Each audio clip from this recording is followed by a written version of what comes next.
Di Reskrimum Polda Jawa Timur, Kombes Pol Totok Suharyanto mengatakan selain menahan MSA alias Beki, Polda Jawa Timur juga menahan 5 santrinya yang berusaha menghalangi penangkapan Beki. Berikut pernyataan Kombes Pol Totok Suharyanto. Jombang, alhamdulillah barusan tepatnya tanggal 9.30 secara administrasi kita telah menyerahkan tahap 2 tersangka dan barang bukti, kemudian diterima langsung oleh JPU sekaligus disaksikan oleh Pak Aspidum dan Pak Kajari dari Jombang.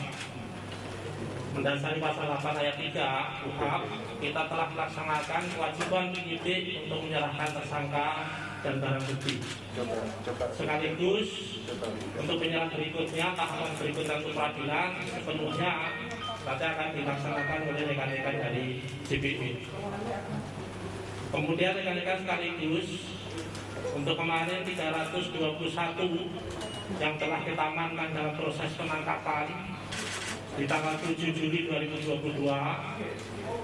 gabungan tim penyidik dari Ditkrimum Polda Jatim dan penyidik yang dibentuk oleh Kapolres Jombang telah menetapkan 5 tersangka. Satu tersangka kejadian yang tanggal 3 Juli waktu penangkapan penyergapan di hari Minggu. Kemudian 4 tersangka yang kejadian kemarin di hari Kamis waktu kita melakukan penangkapan di Pondok. Rencana siang hari ini akan kita lakukan penahanan terhadap 5 tersangka dengan pasal 19 Undang-Undang 12 2022 tentang tindak pidana susila, khususnya berkaitan dengan perbuatan mencegah merintangi proses penyidikan. Dalam konteks ini adalah saat dilakukan tahap 2, ancaman hukuman 5 tahun. Kemudian terhadap 315 yang sudah kita amankan statusnya masih saksi, rencana siang ini akan kita pulangkan. Saya kira itu secara teknis telah kami sampaikan. Ya pemirsa, akhirnya Muhammad Subci Azal Sani yang telah masuk dalam DPO selama 6 bulan dan upaya penangkapan yang sempat dihalangi masa pendukung ini telah menyerahkan diri di Polda Metro Jaya. Sedangkan pesantrennya Sidikiyah di Ploso, Jombang, Jawa Timur telah dibekukan izinnya oleh Kementerian Agama. Dan untuk mengetahui bagaimana kasus hukum Beki, kita akan bergabung dengan rekan Muhtar Bagus langsung dari lokasi pesantren Sidikiyah Ploso. Selamat siang Muhtar, setelah izin dicabut bagaimana aktivitas di pondok pesantren hari ini? Ya, seperti yang tampak di belakang saya, saat ini saya sedang berada di depan pintu masuk, artinya pintu belakang dari pondok pesantren Sidikiyah. Saya sengaja berada di posisi ini karena sebelumnya ketika kita berada di pintu utama yang ada sekitar 200 meter dari lokasi saya berada, itu di sana sampai saat ini ternyata masih dijaga ketat oleh keamanan dari pondok pesantren Sidikiyah.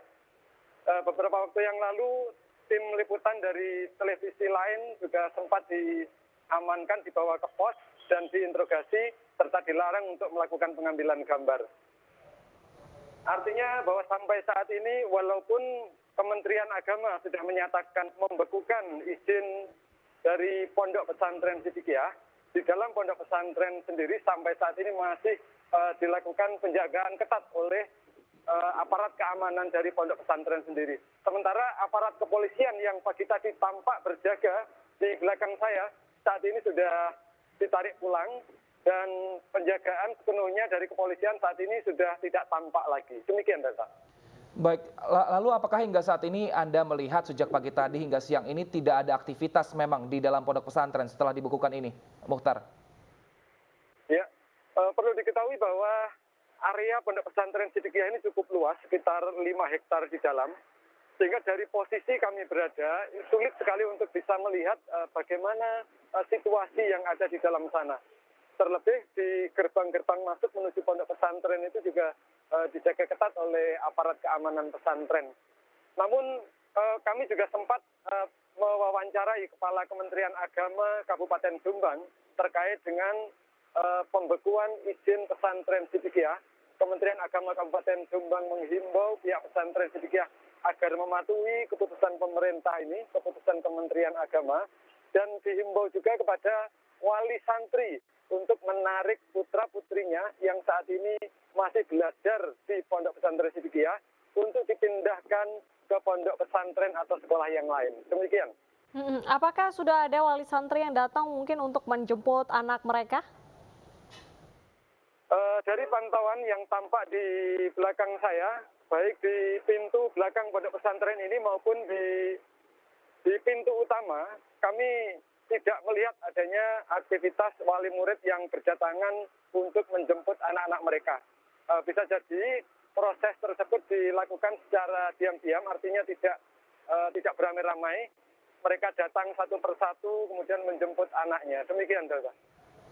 Baik, terima kasih Muhtar Bagus atas laporan Anda dari Pesantren Sidikiyah, Jombang, Jawa Timur. Selamat bertugas kembali.